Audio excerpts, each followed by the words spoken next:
podcast. A lot of news to talk about. Will President Trump use those bunker busters to take out the Fordo nuclear facility in Iran? I think he's going to do it. We've got Navy ships now moving out of Bahrain, moving out of port there, which tells you something is going on. That port is very close to Iran. You've got Great Britain also moving ships into the area, but out of the port of Bahrain. So something is happening here. I think President Trump has lost his patience with Iran. I think he will be using bunker busters. Now, I'm also seeing something happening amongst what I'll call young people. I'm 56 years old, so I apologize if I'm sounding like a patronistic old man.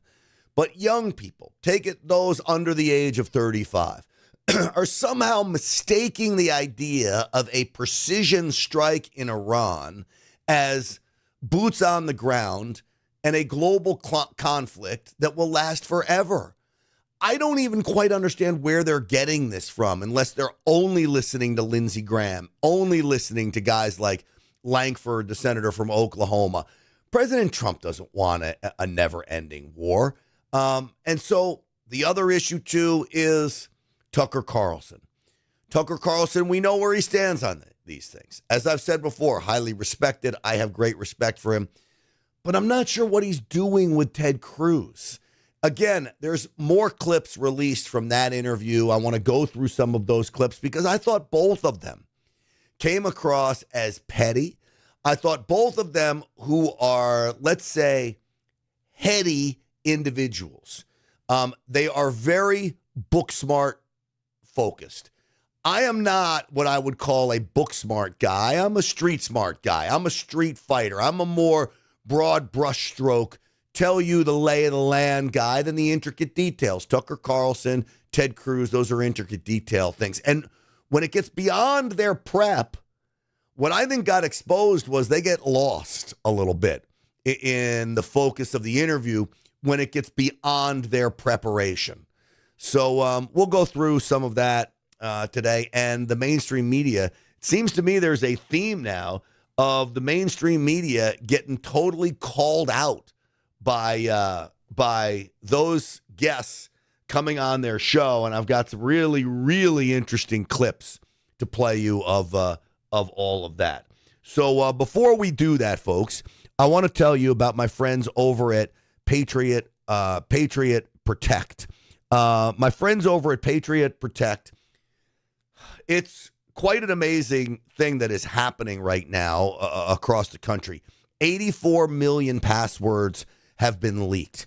Are you the next target? A newly uncovered AT&T breach has exposed 184 million login credentials, complete with usernames, passwords, email addresses, left unencrypted and wide open online. The data is already circulating on the dark web where scammers shop for their next victim. These aren't old logins from obscure sites. The breach includes access to bank accounts, email providers, healthcare portals, and even government services. Criminals don't need to hack anymore. They just log in. Even if your password was complex, even if you had nothing to hide, your digital identity may already be compromised. And once it's out there, it stays out there. You need to do what I did and get with the folks at Patriot Protect. How do you protect yourselves? Well, Patriot Protect removes your personal information, your name, address, phone number from the public web, scrubbing it from 100+ search sites, making it virtually impossible for scammers to find and target you. Blackout, our advantage, dark web scan goes even further. This is what I've signed up for, showing if your email address or phone number is actively for sale on the dark web markets. It's the fastest way to find out if you have been hacked. Most people do nothing. You need to do something. Patriot-protect.com/grant. That's patriot-protect.com/grant, because the only thing worse than getting hacked is knowing you could have stopped it and doing nothing. Don't be the next victim. Patriot-protect.com/grant. Go there today. All right. With that, folks, let's get the show started. Uncensored and unapologetic. This is Stinchfield. Here's your host, Grant Stinchfield. Well, folks, it is great to be along with you. big show today. I want to start, I guess, by going through some of the Tucker Carlson, Ted Cruz interview. When does passion cross over into arrogance and ultimately disrespect? What I didn't understand about Tucker Carlson is targeting Ted Cruz as the ultimate bad guy. Ted Cruz is not the bad guy. Now, you may or may not support Israel, okay? If you don't, it's your opinion, your choice. I do. Ted Cruz takes money from AIPAC. That's basically the large Israeli Jewish lobby here in the United States, okay? They send a lot of money to Ted Cruz's campaign. If I was in Washington, I would take money from AIPAC. I'm a big supporter of Israel. I'm happy to fight on behalf of American Jews and those who want to see the success of Israel. I don't have a problem with that, but apparently Tucker Carlson does. And I don't understand why. So even if you're not a big Israel guy, Ted Cruz isn't talking about getting us into forever wars. Yes, he mentioned a regime change, but that doesn't mean us putting boots on the ground in there. And I wish Tucker would have asked him that directly. Now, I didn't watch the whole 2 hours of the interview. I just don't have that kind of time to do that. But this is Ted Cruz and Tucker Carlson. Let's start with. So Ted Cruz is saying to support Israel. Tucker wants to turn it around about the government of Israel. And you'll see it goes downhill from here. I'm not sure Ted Cruz's argument is the best argument, and I don't think he knows the context of the biblical story that he was talking about.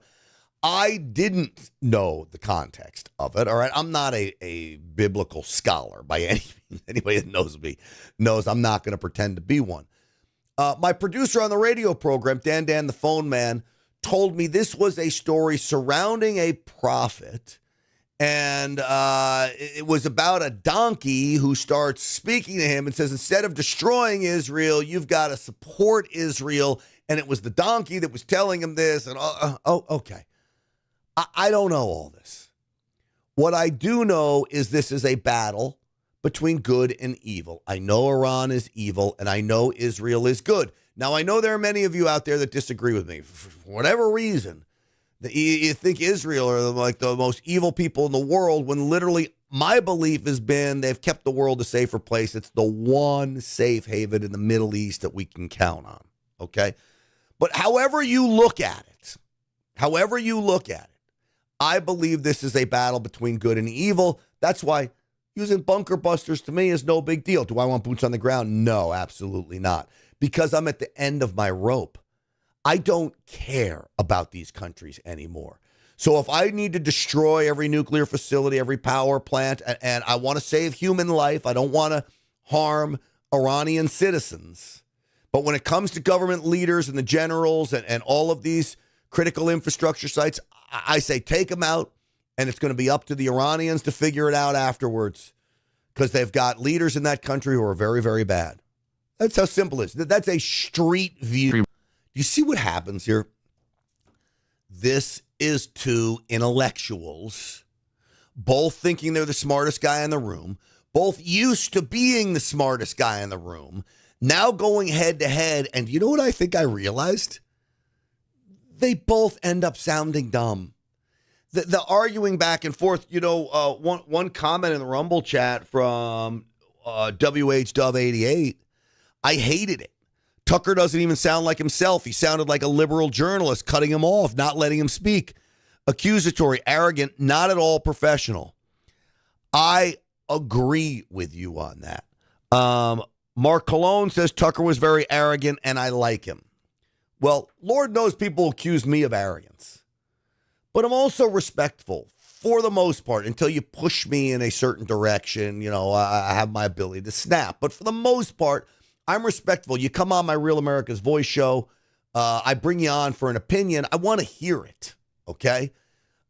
This didn't seem like Tucker wanted to hear. He wanted to play gotcha. I ask you, do they not come off as childlike? Tucker clearly has an agenda.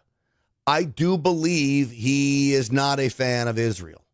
I do believe he is more a fan of Russia than he is of Ukraine. I actually fall into that category as well. Now, I've said I think Russia, under the leadership of Vladimir Putin, Putin's a bad dude. He's a KGB agent that will kill you. But I have a certain respect for Vladimir Putin. I think Tucker falls into the same category. I don't have any respect for Vladimir Zelensky, the leader of Ukraine. I think he's a complete and utter grifter.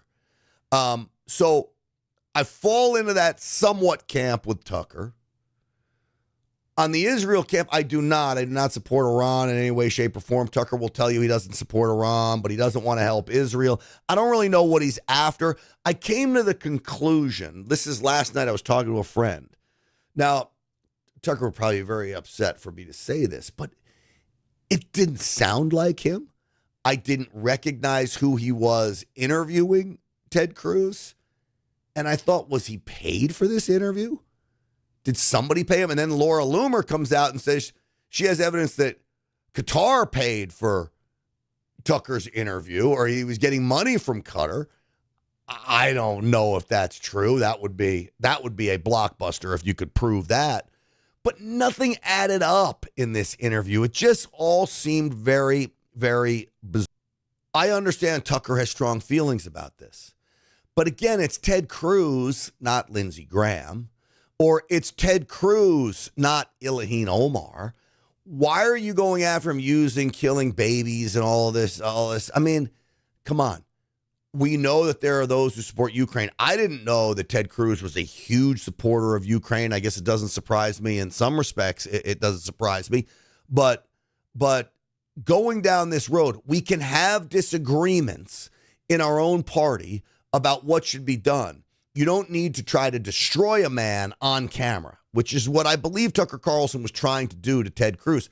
I don't think Ted Cruz is a bad guy. I really don't. Now, I don't want to say issues with him. I ran with him when I was running for Congress. He was running for the United States Senate. I think there were times he could hijack a room and the speech would go on too long, but I don't have any problems with Ted Cruz. I think he's a well-intentioned man who's good for America. Afghanistan, is that Ted Cruz's fault? Come on. Now, you want to attack Joe Biden? You want to attack Joe Biden and the minions that he had around him? Then attack those people. But don't attack Ted Cruz for Afghanistan. We can talk. For the United States. So it's interesting because I never know where people are going to fall on this. Melly Gale, I believe it is, in the Rumble chat, says Tucker only had an attack in mind, not a quality interview. I'm very disappointed in him. That was pretty lowbrow. I agree. I would say I'm disappointed in Tucker Carlson because I wouldn't have done an interview like this. And even if I was interviewing Lindsey Graham, I wouldn't have done it like this. I would have had a more respectful debate rather than bickering children. Now, this was 2 hours. My co-host Jen Horn watched all 2 hours. I don't know how you watch 2 hours. I couldn't handle 2 hours. I picked these clips because I thought they were interesting and they'd be good for us to talk about. I will play a couple more here in just a minute, but before I do, let me tell you about my friends over at get20now.com. That's get20now.com. The website comes from the idea that you can get up to 20% annualized interest on your investment paid out monthly. It is mailbox money, direct deposited into your account. I've made a sizable investment with the company. The company's called NFN8. They have lived up to all their promises with me. I know them now. Every month, like clockwork, same date, the money gets direct deposited into my account. What is it about? It's about Bitcoin mining. And truthfully, it's about the data centers they are building, the mining centers they're building around the country where they buy electricity at a cheaper rate. They cool the machines in a technological fashion that I've never seen before, allowing them to mine Bitcoin at a faster rate than anybody can. This allows them to pay you on the investment up to 20% income. So up to 20% annualized income paid monthly. You got to check these guys out. Again, the company name is NFN8, get20now.com. That's get20now.com. And a quick note, Fill out the form. They'll call you back. If you can't take the call, fine, but call them back, all right? Get with them. You don't want to wait on this. It's been a very popular program among Stinchfield's army. All right. I said I would play some more of Ted Cruz and Tucker Carlson. Here we go. So I've never taken money from the Israel lobby. Have you?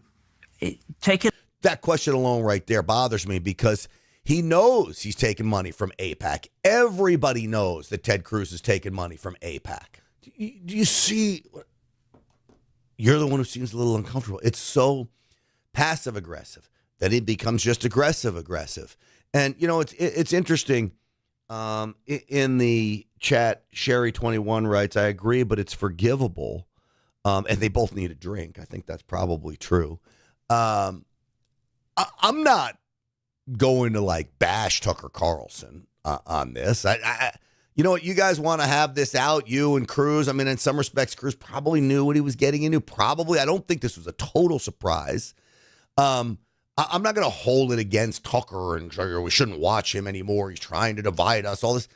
No, I just think he made a bad decision here about the way he handled the interview. And I don't know what's up.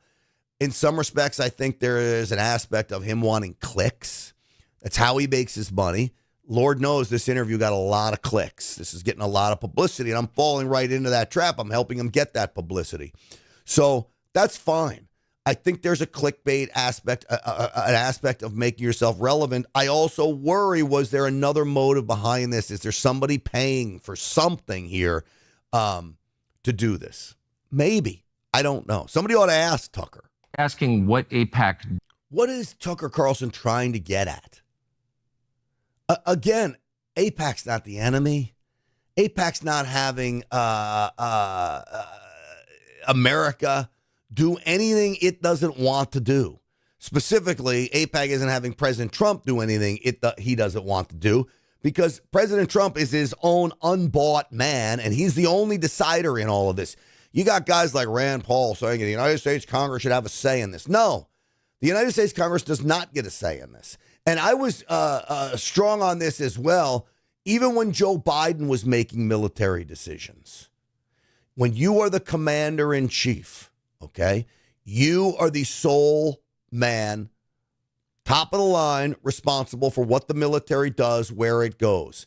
Is there a situation where if you're declaring war on a nation, yes, you need Congress involvement, but you don't need Congress to move the military around, engage in military activity, and that is very, very clear. And Rand Paul's going back down that road that says, "Oh, we need Congress." I'll play one more clip here because I find this whole interviewing fascinating. Quadruple Z runs. Tucker is adding fuel to the lefties' fire. In some respects, I guess in some respects, he's correct in that the U.S. is engaging in it by giving Zelensky all of this aid. From military aid to money to things that we should not be giving them. But I think technically it's not America's war on Russia. We're just helping Zelensky push back. It is a difference. Is it a stark difference? I don't know. But it is a difference. So, was anything accomplished by that interview, folks? Other than some people out there say it was meant to divide us. That Tucker was trying to divide us off of people like Ted Cruz, who also happen to be in the exact same camp as President Trump on this. I believe that MAGA is so strong that no matter what President Trump does here, the true MAGA individuals will be there for President Trump. I think Steve Bannon backs me up on this thought as well, that we who believe in President Trump and trust President Trump will be there, whether he does things that we disagree with or not. Now, typically, and in fact, in this case, I would 100% support President Trump if he decides to drop a bunker buster on that mountain that holds that nuclear facility 300 feet below the ground. Fine. I support President Trump in this. I don't think Tucker Carlson is going to be successful in dividing us. Now, Ted Cruz mentioned this grocery store video. I did pull it. If you want to see a little bit of it, I'll play it. Is it a commercial? I don't know. Was it weird? Maybe a little. So a long-standing feature, maybe the longest-standing feature of Cold War propaganda in the West was the Soviet grocery store. No products, no choices, shoddily made things. And it wasn't actually propaganda, it was real. And you can look up the pictures on the internet if you want. So we thought it would be interesting to take a look at a contemporary, modern day, 2024 Russian grocery store 2 years into sanctions. Here we go. All right, there we go. So I guess you put in 10 rubles here and you get it back when you put the cart back. So it's free, but there's an incentive to return it and not just bring it to your homeless encampment. Okay, this is the grocery cart escalator. This is designed, I'm figuring this out now, where the wheels don't move, they lock on the grocery cart escalator. Look, Ma, no hands. Retail placement here is a little bit different. So it's like walking through Macy's to get to Whole Foods. Okay, we've gotten through the perfume section to get to the grocery store. So we're Now, I will say it's fascinating to see 60 Minutes, Don Hewitt, the founder of 60 Minutes, when 60 Minutes was at least a halfway decent program, said something to me. Well, he said something that I studied and ultimately heard and listened to that had a profound impact on me. My job as a TV person, as a media person, is to either tell you things you didn't know, educate and inform through entertaining, put interesting people on TV people will watch. But he also said take people places they have never been before. And that's what Tucker Carlson is doing here. I've never been to a Russian grocery store. I couldn't tell you what one looks like. Just now, after a minute of this clip, I have no idea what a Russian grocery store looks like. going to try and buy what a family of four would buy every week, and we're going to see what the selection is, and we're going to see what it costs. Now, Russia is famous for its bread, which is one thing I can assess pretty well. The low-carb lifestyle has not swept Russia. Thank heaven, because I mean, look at that. It's fresh, too. Look at that. Oh, come on. Unicorn and mini mills. All right.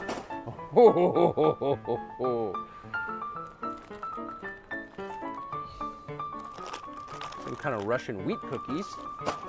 Ooh, we need coffee, don't we? Yeah. I don't know if this is sugar or flour, to be honest with you, but it looks like a staple, so we should get it. It's a very good-looking package. It's got to be flour. So in the end, we don't need to watch the whole video, but in the end, I think he said for about a family of four, cost about $100 US. This was a couple years ago, I think. Not that expensive.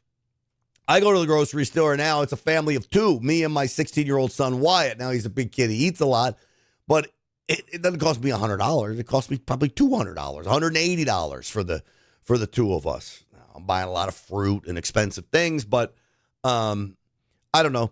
Tucker raised an interesting point, to say the least, through all of this. Now, I mentioned to you, I think there's a disconnect among young people about what they want to see happen, but I think they're being misinformed about what the potential is with Iran. The potential is not boots on the ground, not happening.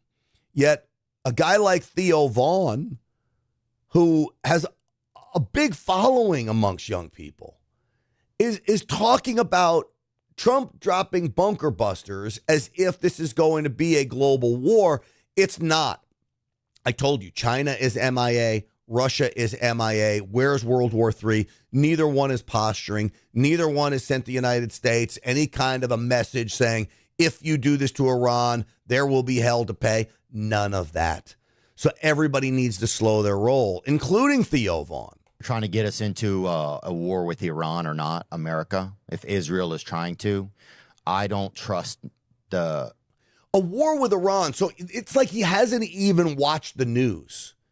40% of Iran's missile capabilities are now destroyed. Probably more than that. That information is 24 hours old. It's probably more than that now. We have complete air superiority over Iran. There's nothing they can do to shoot Israel jet fighters and bombers out of the sky.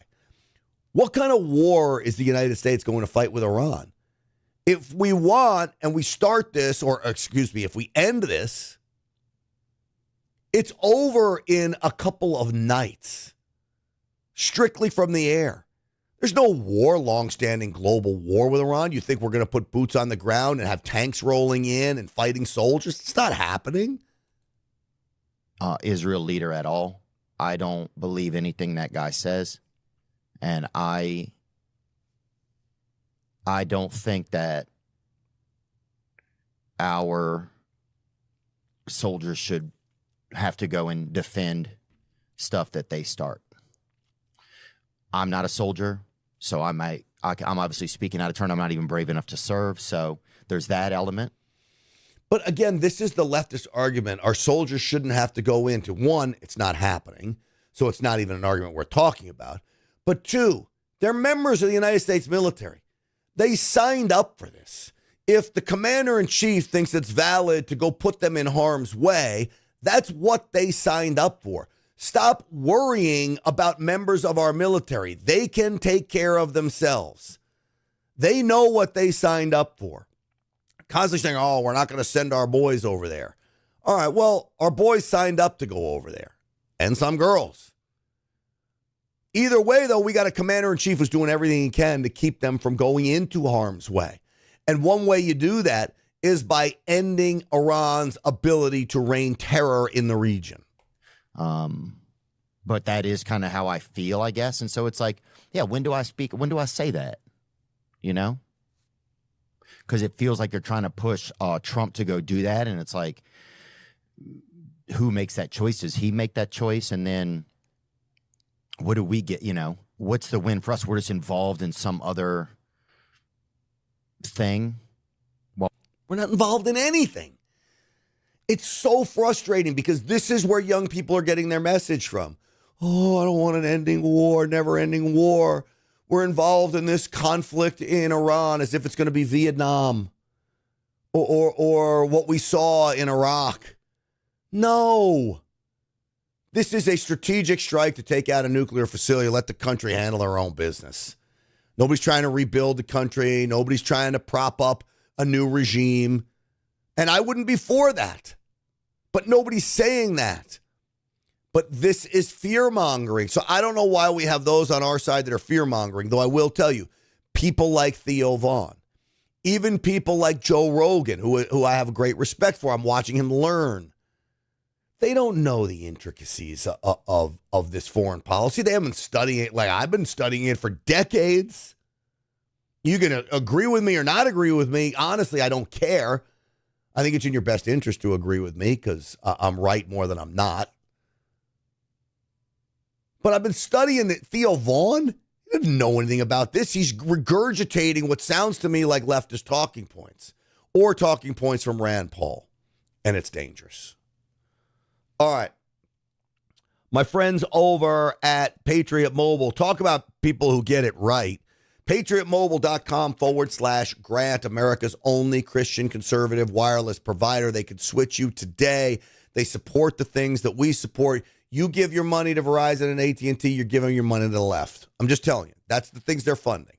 You give your money to Patriot Mobile for cell service that's fabulous. You pick which network you want to be on so you don't lose service. You got 100% U.S.-based customer service, and you're rocking and rolling with a phone you can be proud of, okay? PatriotMobile.com/Grant. Use the promo code GRANT for a free month's service. Again, you can upgrade your phone. You can get a new phone. You can even get two numbers on one phone from two different networks. No other wireless provider can provide you with that. This is why I love Patriot Mobile most of all, because of the leadership. They support outlets like this, other conservative commentators. They're making sure that America is headed in the right direction. Parallel economy, support this company. If you're with the other cell phone companies, you are with the enemy. PatriotMobile.com/Grant. 972-PATRIOT, 972-PATRIOT. Use that promo code GRANT and tell them Grant Stinchfield sent you. All right. So Theo Vaughn,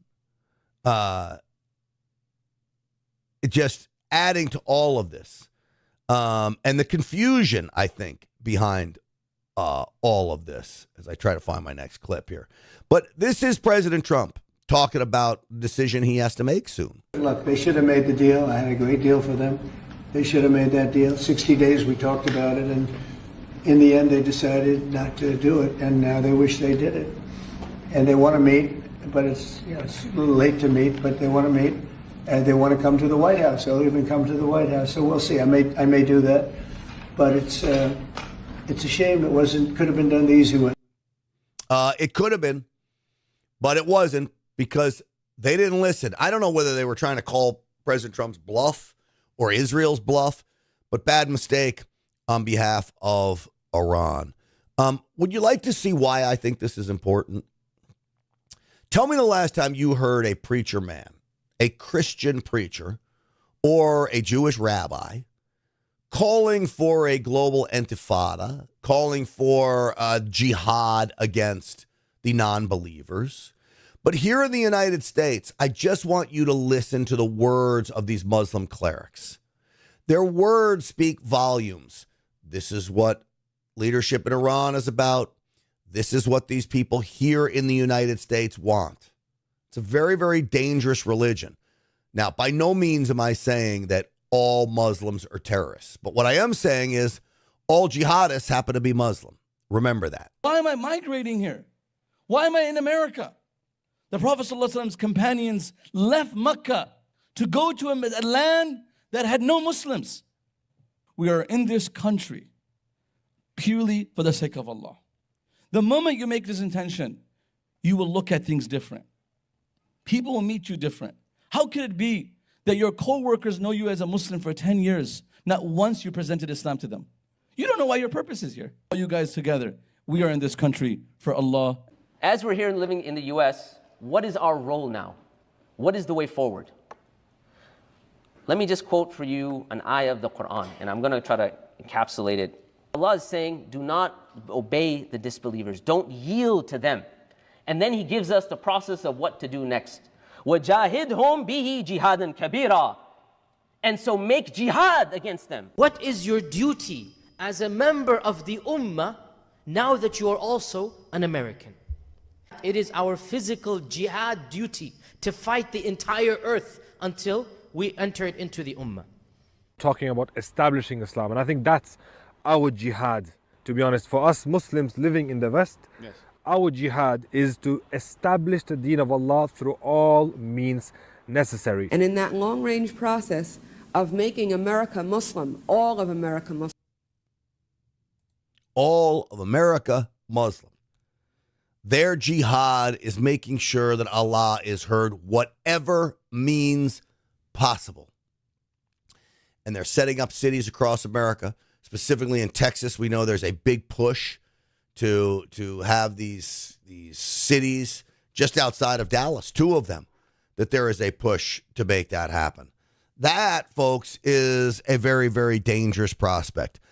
This is why I'm happy when President Trump, he was asked by my buddy Brian Glenn, the White House correspondent for Real America's Voice, and he said something, because remember, Iranians were part of the plot to try to kill President Trump. Well, now tables have turned. What gave you the idea to do this? I've had it for a long time. The first time I had it, but you guys were after me. I said I had to focus. I was the hunted, and now I'm the hunter. It's a big difference.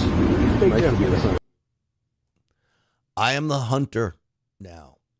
He was the hunted, and now he is the hunter. And I'll tell you what, there is a big difference when it comes to that, and I'm glad about that.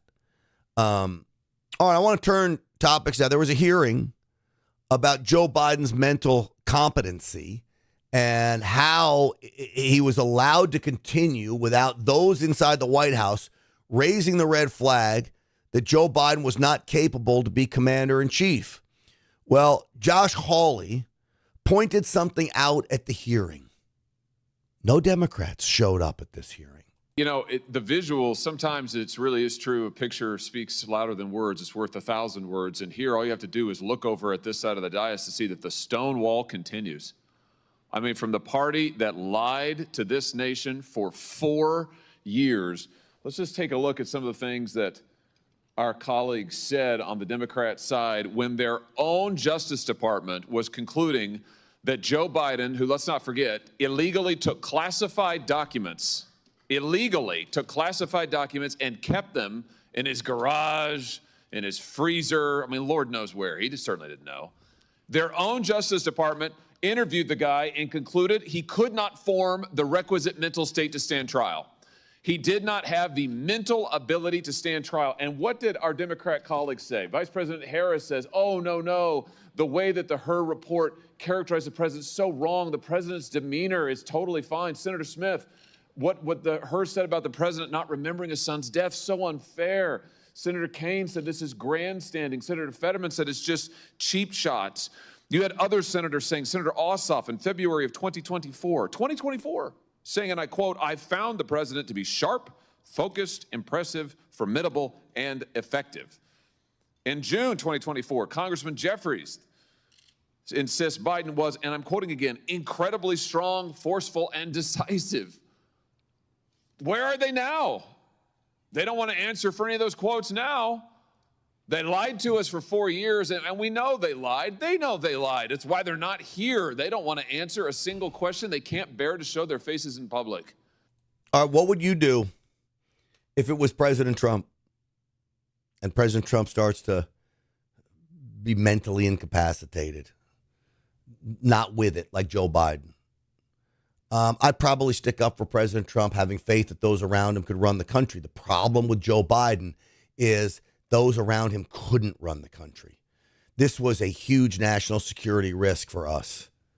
And the other side of this is I don't think this will ever happen with President Trump. I mean, he's like one of the spryest guys I've ever seen in my life, the amount of energy that this guy has. So they all covered for Joe Biden because that's what the Democrats do. They cover for each other. And the mainstream media, culpable just as those lawmakers were. And then this asshole, Jake Tapper, has the audacity to write a book on how bad Joe Biden was when he was part of the cover-up. And then he makes, I guess, we'll call this an admission. George Orwell once wrote that, quote, we are all capable of believing things which we know to be untrue. And then when we are finally proved wrong, impudently twisting the facts so as to show that we were right. Intellectually, it is possible to carry on this process for an indefinite time. The only check on it is that sooner or later, a false belief bumps up against a solid reality, usually on a battlefield. Now, when George Orwell wrote that, he was talking about World War II. He wrote, quote, the Germans and the Japanese lost the war quite largely because their rulers were unable to see facts which were plain to any dispassionate eye. And then he said, and this is one of my favorite quotes ever, to see what is in front of one's nose needs a constant struggle. And that's the lesson for me. We all saw it happening, and we all refused to see it. And maybe some of you are exceptions, but as a general note, and it can be tough in the world we're in, especially, I mean, Orwell didn't even know, I mean, he didn't have social media to deal with, right? He didn't have Fox. But to see what is in front of one's nose needs a constant struggle. And like, sometimes the reality is right there.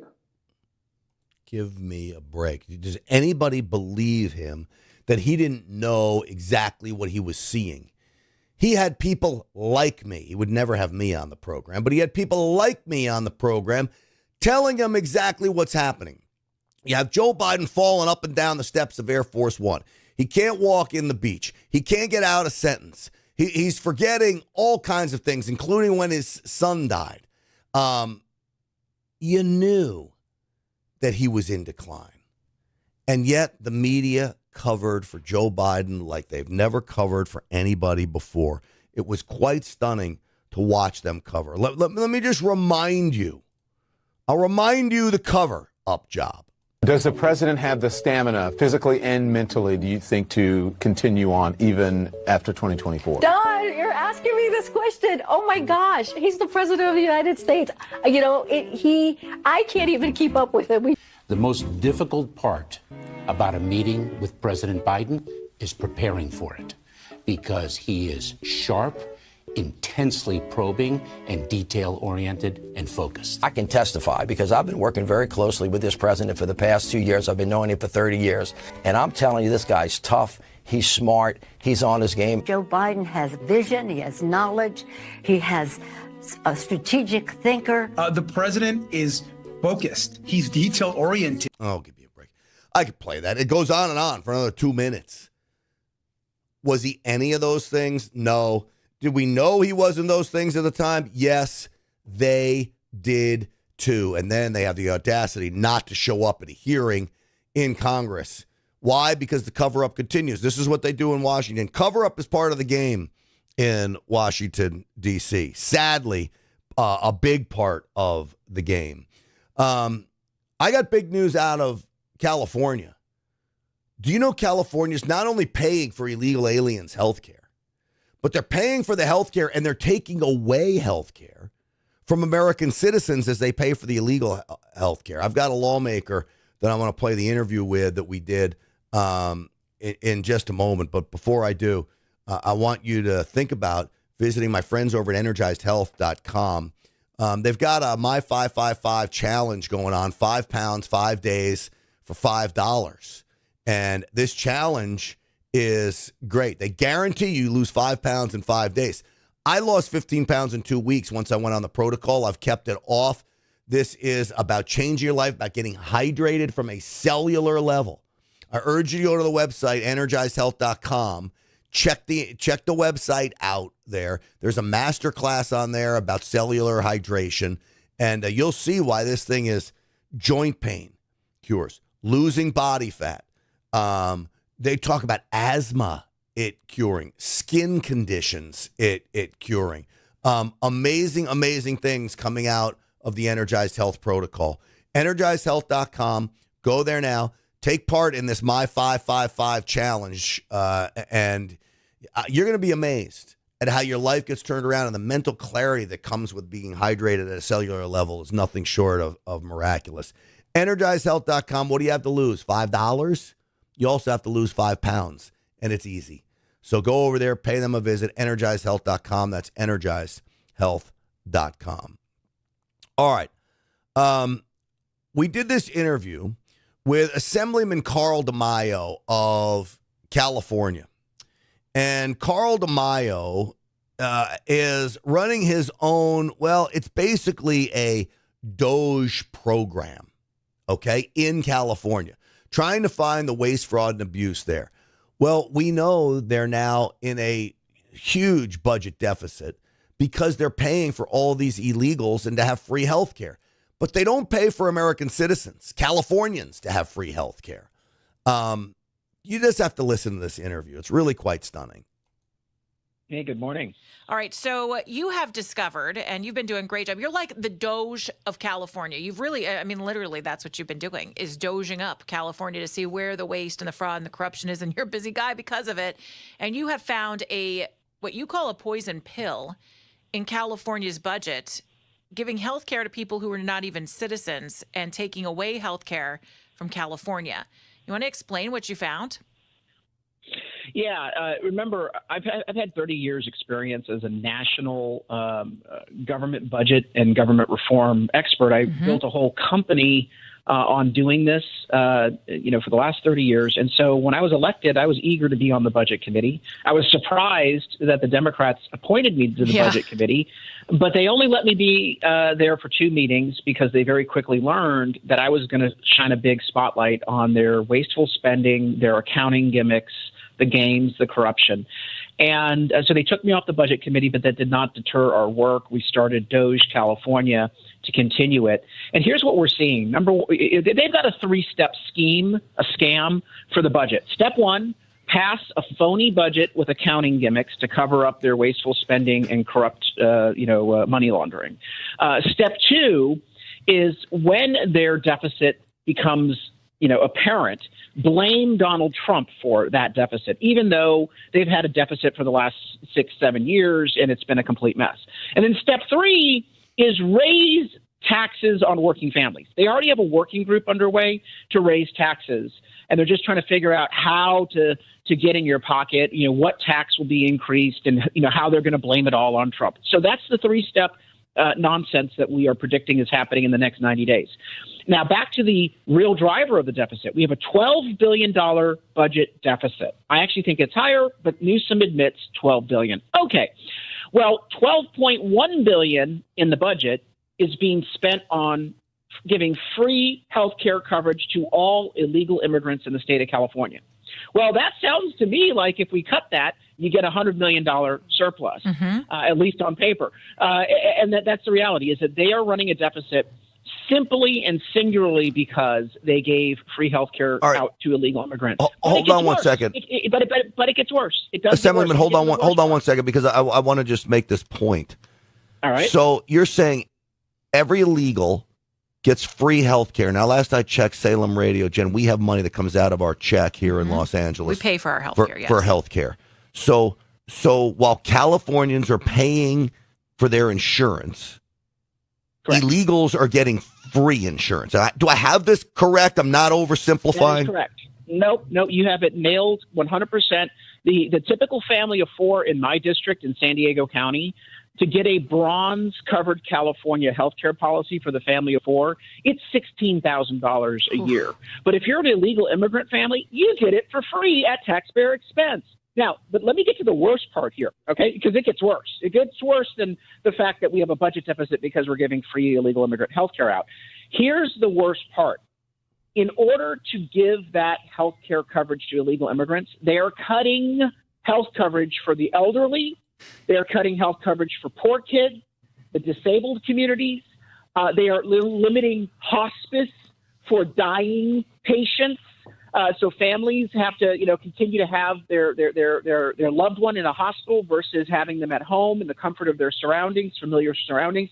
All of the citizen healthcare programs are under the gun, under the knife, in order to continue to give illegal immigrants this healthcare coverage. But then it even gets worse, because in the federal budget, rightfully so, the federal budget says that if a state covers illegal immigrant health care using state taxpayer funds, that the Medicaid reimbursement rates for that state for citizen health care will be reduced by 10%. And people say, well, why?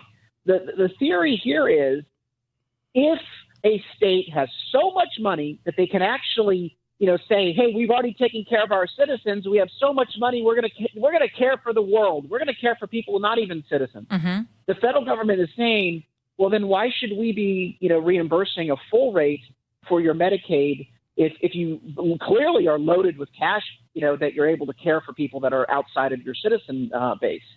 So there's a 10% penalty in the federal Medicaid budget. Wow. And the Democrats know that this is what they're setting up because they want to blame Trump for that 10% penalty. That penalty will mean we have to cut services for citizens. And I know they're going to blame it on Trump, but that's like the drunk driver blaming the cop for being arrested for DUI. Well, it's all your fault. Well, no, you drank at the bar too much and you drove, putting people at risk. You should blame yourself for your bad behavior, not the guy who's just trying to enforce the law.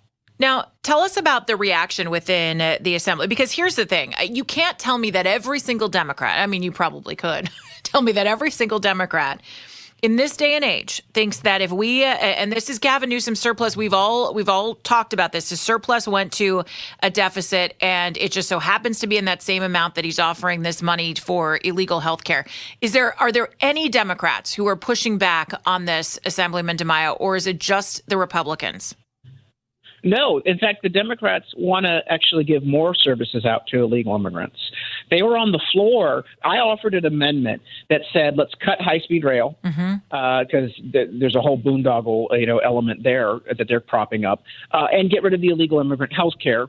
and that we would fully fund wildland fire risk reduction and restore the cuts to poor people, and then, of course, also make sure that we fully fund Prop 36 for law enforcement.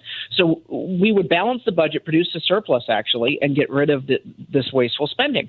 Democrats voted down that amendment and then said, even though we're going to pass this budget deal, we really are upset about it because we should be giving more money out to illegal immigrants. The only hesitation Democrats had was that we weren't giving enough of the state taxpayers' money away to people who shouldn't be here in the first place. It is absolute insanity up here. And, that's why voters need to know what's about to happen. Step one, pass a phony budget with all this wasteful spending in it. Step two, blame Trump when the wheels come off the budget and a deficit pops up. Step three, raise taxes on working families. Rinse and repeat, rinse and repeat. That is the budget scam. And the liberal media doesn't want to cover this. They don't want to tell the people the truth about what's about to happen. You know, when you talk about your Doge activities up there, one thing that Elon had that you don't have is he had President Trump, and he was able to open up all of the cabinets and look under the hood. Now, of course, you had a deep state working against him, but for the most part, you got the president saying, hey, open it up. You don't have that up there. How big a challenge is it getting the information you need because they're not on your side? You hit the nail on the head. Every day we're waking up in my office. My team is working 24/7. But the reality is this: we can't do this work without the support of activists on the outside. We need to raise money to have our Doge California project because we're not part of government. I'm doing all this stuff on the outside and then using the information, obviously, as a state assembly member and releasing that publicly. But we still have to do the investigations and the research, and that means that we have to hire these people to pour through government audits, pour through government financial records, because a lot of this stuff is hidden in plain sight with the financial records. But they make it really hard. So if people want to help out with Doge California, they can go to the website, reformcalifornia.org, reformcalifornia.org. They can sign up at the bottom of the site to get updates, but more importantly, chip in $5. I like to say chip in a gallon of gas, a California price gallon of gas. Make it $8. Is, right now, $8, yeah. And if you chip in 1 gallon a month, you can put fuel in the tank of change out here in California. So reformcalifornia.org is ground zero in our movement to take back our state from the far left insanity. We always appreciate you really blowing the whistle on what's going on because you're right. The media is not curious. They're not going to tell us about what's really happening. Reformcalifornia.org. That's where you can go support them. Sign up for updates, reformcalifornia.org. And you can follow Carl DeMaio at Carl DeMaio. Assemblyman, thanks so much for being with us today. Have a great week. Hey, thanks so much. Take care. All right. Can you imagine? California's giving free health care to illegals while the citizens of California have to pay for it. That's the whole interview in a nutshell.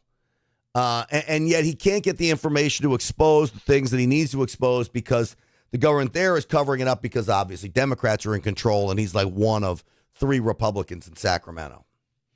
California's in bad shape. It really, really is.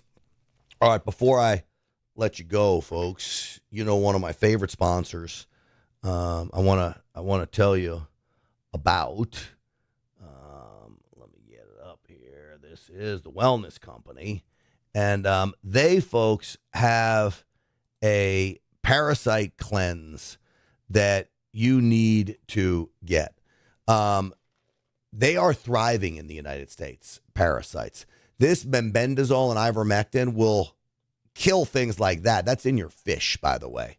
That's at a local grocery store. Inside many of our water sources, you got parasites.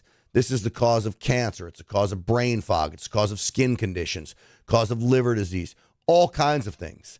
But this mebendazole ivermectin concoction, sold out 3 times, is doing amazing things to rid people of parasites and get them healthy on so many levels. Including I'm seeing things about cancer here when it comes to ivermectin and mebendazole. So I urge you to go to twc.health/grant. Use that promo code GRANT for 10% off. twc.health/grant. Use the promo code GRANT. And then, of course, there's the prescription medication kits In this one, you've got 8 of the most popular prescription medications, including ivermectin in here. You got a handy guidebook in its safe use. The wellness company is really keeping people safe. You got to have prescription medications part of your emergency preparedness plan. So make sure you get that done. twc.health/grant. Use the promo code GRANT for free 10% off, for 10% off. All right, folks, that's going to do it for us. We'll see you on the Real America's Voice show tonight, 7 p.m. Eastern time. I'm looking forward to it. God bless all of you. We'll see you soon. Stinchfield's Army rolls, of course.